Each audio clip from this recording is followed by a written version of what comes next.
Jadi kalau untuk PPN sebenarnya mayoritas negara di dunia sekarang sudah mulai menerapkan hal tersebut. Jadi semenjak cut off-nya waktu itu di 2015 dengan berakhirnya Project Base Erosion and Profit Shifting yang diinisiasi oleh OECD G20, mayoritas negara mengambil langkah sebelum adanya ini ya, sebelum adanya solusi atas PPh-nya, mereka menerapkan yang PPN. Termasuk juga di sini adalah Indonesia.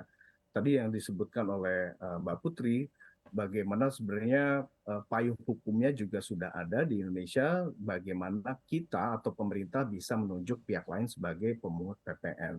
Walaupun mereka misalkan tidak terdaftar sebagai subjek pajak di dalam negeri, seperti itu ya, sederhananya. Nah, untuk yang PPh, sebenarnya kalau kita lihat dinamikanya tuh sangat ini ya, sangat cepat. Artinya banyak negara setelah 2015 waktu itu mereka melihat bahwa konsensus global ini mereka agak pesimis bakal tercapai.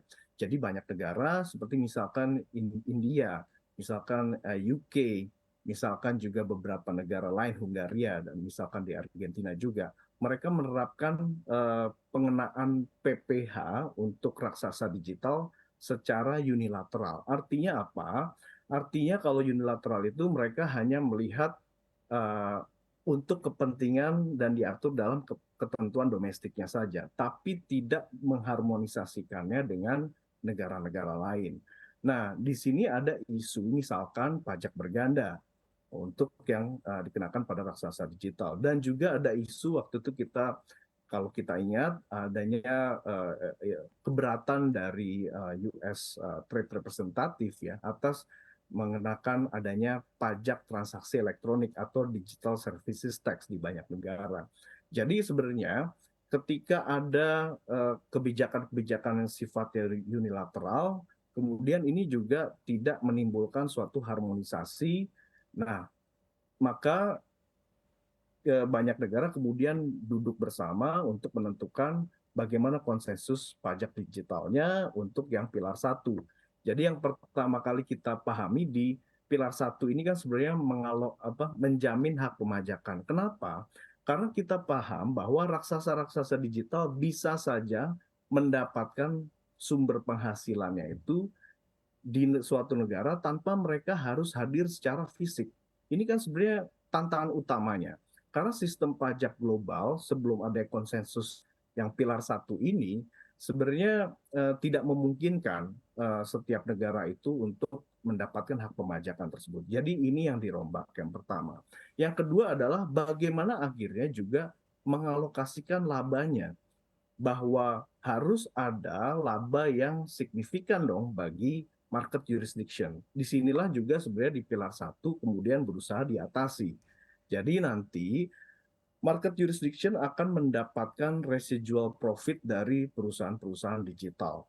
Nah, memang ini sangat teknis ya dan kompleks, makanya tadi juga Mbak Putri sudah menyampaikan bahwa ini tarik ulurnya, terus kemudian ini bukan hanya soal bagi-bagi hak pemajakan atau kue pemajakan, tetapi juga ada esensi politisnya juga ya kalau kita bicara tentang pajak digital. Jadi sampai di titik ini kita tentu semua happy ya. Jadi ada suatu kesepakatan yang nantinya bisa bersifat multilateral, tapi kita harus juga tetap mengawal teknisnya nanti akan seperti apa. Jangan sampai juga nanti teknisnya ternyata tidak menguntungkan negara-negara pasar seperti Indonesia. Seperti itu, Mbak Abdul.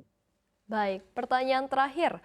Pertanyaan yang sama untuk Pak Bawono dan juga Mbak Putri. Saya akan ke Pak Bawono terlebih dahulu. Ini mengingat bonus demografi dan juga banyaknya pengguna internet di Indonesia. Apalagi Ya, sebetulnya peluang pemerintah dalam menarik pajak digital selain PMSS seperti Google hingga Facebook? Iya, yang tadi kan selain untuk meningkatkan penerimaan pajak kita tentunya, kita bisa memperluas basis pajak seperti yang tadi sudah disampaikan juga oleh Pak Bawono, dan yang paling penting adalah menurut kita adalah kita bisa mengurangi, sengketa perpajakan internasional tentu dengan, dihapusnya unilateral measures, atas pemajakan digital ini.